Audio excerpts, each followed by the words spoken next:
जय श्री कृष्णा दोस्तों, हरि के चैनल पर आपका स्वागत है। आज मैं आपके लिए धर्मराज जी की कहानी लेकर आई हूँ। किसी गांव में एक बुढ़िया रहती थी। वह बहुत नियम धर्म से व्रत रखा करती थी। एक दिन भगवान के घर से यमदूत उसे लेने आ गए और वह उनके साथ चल पड़ी। चलते चलते एक गहरी नदी आई तो यमदूत बोले कि माई, तुमने गोदान की हुई है या नहीं। तब बुढ़िया ने उनकी बात सुनकर मन में श्रद्धा से गाय का ध्यान किया तो वह उसके समक्ष आ गई और बुढ़िया उस गाय की पूंछ पकड़कर नदी पार कर गई। वह यमदूतों के साथ फिर आगे बढ़ी तो काले कुत्ते आ गए। तब यमदूत बोले कि कुत्तों को खाना दिया था कि नहीं। तब बुढ़िया ने मन में कुत्तों का ध्यान किया तो वे भी रास्ते से चले गए।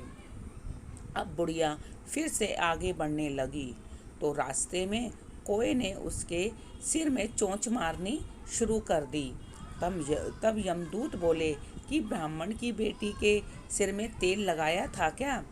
तब बुढ़िया ने ब्राह्मण की बेटी का ध्यान किया तो कोए ने चोंच मारनी बंद कर दी।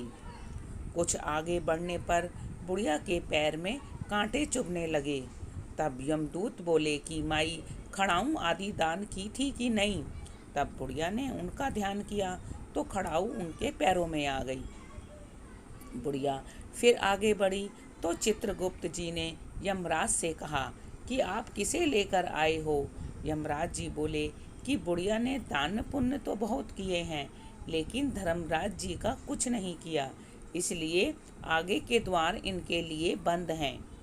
सारी बात सुनने के बाद बुढ़िया बोली कि आप मुझे सिर्फ 7 दिन के लिए वापस धरती पर भेज दो।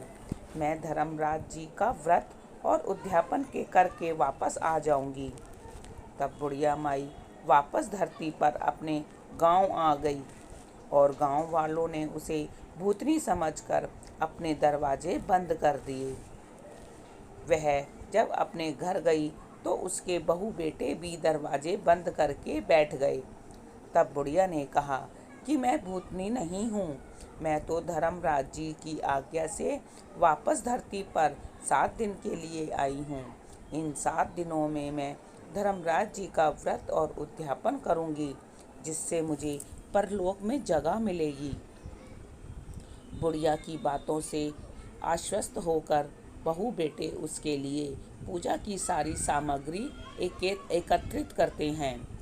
लेकिन जब बुढ़िया कहानी कहती है तब वह हुंकारा नहीं भरते, जिससे बुढ़िया फिर अपनी पड़ोसन को कहानी सुनाती है और वह हुंकारा भरती है। 7 दिन की पूजा, व्रत व उद्यापन के बाद धर्मराज जी बुढ़िया को लेने के लिए विमान भेजते हैं।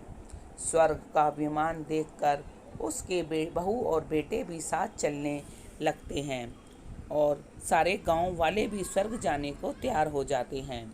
तब बुढ़िया ने कहा कि तुम कहाँ तैयार हो रहे हो, मेरी कहानी तो पड़ोसन ने सुनी है, इसलिए वही साथ जाएगी।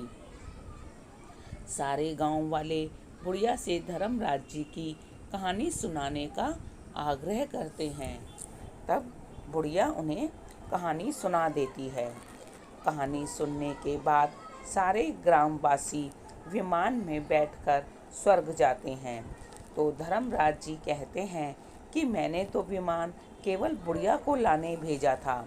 बुढ़िया माई कहती है कि हे धर्मराज, मैंने जो पुण्य किए हैं उनमें से आधा भाग आप गांव वालों को दे दो।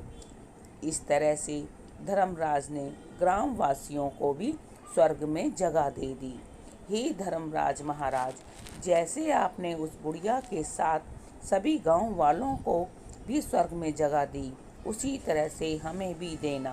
कहानी सुनकर हुंकारा भरने वालों को भी देना और कहानी कहने वालों को भी जगह देना। धर्मराज महाराज की जय और यमराज महाराज जी की भी जय। तो अगर आपको कहानी अच्छी लगी हो तो आप मेरे चैनल को लाइक करें और मेरे चैनल को सब्सक्राइब कर लें।